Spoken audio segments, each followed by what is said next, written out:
FIFA club ലോകകപ്പിന്റെ ആരവം മുഴങ്ങിക്കഴിഞ്ഞു. 6 വൻകരകളിലെ football ക്ലബ്ബുകൾ തമ്മിൽ കടുത്ത പോരാട്ടമായിരിക്കും. യോഗ്യത നേടിയ 32 ക്ലബ്ബുകളാണ് മത്സരിക്കുക. ഇനി വരാനിരിക്കുന്നത് കാൽപന്ത് കളിയെ ആരാധിക്കുന്നവരുടെ ഉറക്കമില്ലാത്ത രാത്രികളാണ്.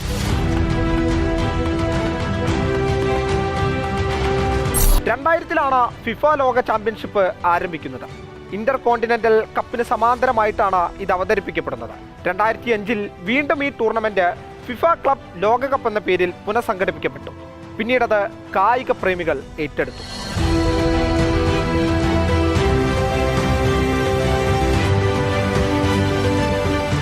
ഒരു മാസം നീണ്ടു നിൽക്കുന്ന ഫുട്ബോൾ മാമാങ്കം. 6 വൻകരകളിൽ നിന്ന് 32 ടീമുകൾ കളിക്കളത്തിൽ ഏറ്റുമുട്ടും. US-ലെ 11 നഗരങ്ങളിലെ 12 വേദികളിലായിട്ടാണ് മത്സരങ്ങൾ സംഘടിപ്പിക്കുന്നത്. ജൂലൈ 13 കിരീട പോരാട്ടവും നടക്കും. അടുത്ത വർഷം നടക്കുന്ന ഫിഫ ലോകകപ്പിന് മുന്നോടിയായിട്ടുള്ള തയ്യാറെടുപ്പായിട്ടാണ് ക്ലബ് ലോകകപ്പിനെ താരങ്ങളും കായിക പ്രേമികളും നോക്കിക്കാണുന്നത്.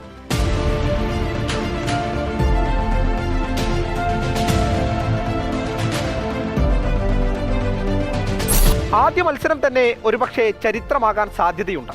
ഇതിഹാസ താരമായ ലയണൽ മെസ്സി നയിക്കുന്ന ഇന്റർ മയാമി ആഫ്രിക്കൻ മേഖലയെ പ്രതിനിധീകരിച്ചെത്തുന്ന അൽ അഹ്ലിയെ നേരിടും.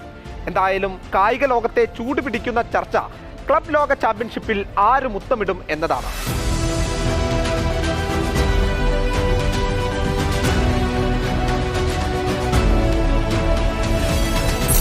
നിലവിൽ ഒപ്റ്റ അനലിസ്റ്റ് പുറത്തുവിട്ട റിപ്പോർട്ടുകൾ പ്രകാരം ആദ്യ 6 ടീമുകളുടെ പട്ടിക പരിശോധിച്ചാൽ 6ാം സ്ഥാനത്ത് വരുന്നത് ചെൽസിയാണ്. 16.9% ഇവർക്ക് ഫൈനൽ സാധ്യത. 5ാം സ്ഥാനത്തേക്ക് എത്തുന്നത് സ്പാനിഷ് വമ്പന്മാരായ റയൽ മാഡ്രിഡ്. ഇവർക്ക് 19.3% ഫൈനൽ സാധ്യത. 4ാം സ്ഥാനത്തെത്തുന്നത് ഇന്റർ മിലാനാണ്. 23.2% ഫൈനൽ സാധ്യത. 3ാം സ്ഥാനത്തേക്ക് വരുന്നത് വമ്പന്മാരായ ബയേൺ മ്യൂണിക്ക്. 23.7% ഇവർക്ക് ഫൈനൽ സാധ്യത കണക്കാക്കുന്നത്. 2ാം സ്ഥാനത്തേക്ക് എത്തുന്നതാകട്ടെ മാഞ്ചസ്റ്റർ സിറ്റിയാണ്.